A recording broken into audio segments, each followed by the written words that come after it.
Hi friends, welcome to Learn with GK. So இந்த வீடியோவில் வந்து CGL 2021க்கான மெயின்ஸ் எக்ஸாம் வந்து நேற்று நடந்தது. ஸோ அந்த எக்ஸாமோட குட் அட்டம்ஸ் எவ்வளோங்கிறத பற்றி ஒரு சின்ன அனலைசிஸ் இந்த வீடியோவில் பார்க்க போகிறோம். வாங்க வீடியோக்குள்ளே போகலாம். ஸோ ஃபஸ்ட் பார்த்தீங்க அப்படின்னா ஓவரால் லெவல் வந்து எப்படி இருந்தது அப்படின்னா ரொம்பவும் ஈஸியாக இருந்தது. ஸோ அதுக்கப்புறம் குட் அட்டம்ஸ்னு பார்த்தீங்கன்னா 90+ வந்து குட் அட்டம்ஸ், ஆவரேஜ் அட்டம்ஸ் வந்து 85+.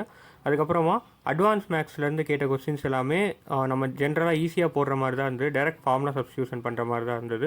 அதுக்கப்புறம் பார்த்தீங்கன்னா அர்த்தமேட்டிக்கில் மட்டும் சில கொஸ்டின்ஸ் கால்குலேட்டிவாக இருந்தது. எத்தனை கொஸ்டின்ஸ் அப்படின்னா ஒரு 4லேருந்து 5 கொஸ்டின் வந்து கால்குலேட்டிவாக இருந்தது. அதுக்கப்புறம் பார்த்தீங்கன்னா 2 கொஸ்டின் வந்து தப்பாக இருக்கிறதுக்கான சான்ஸ் இருக்குது. ஸோ என்னென்ன கொஸ்டின் அப்படின்னா ஒரு கொஸ்டின் வந்து காமன் கார் ரிலேட்டடாக ஒரு கொஸ்டின் ஜாமெட்ரியிலேருந்து வந்தது, இன்னொன்று வந்து சிம்பிளிஃபிகேஷன் கொஸ்டின். தேங்க்ஸ் ஃபார் வாட்சிங்.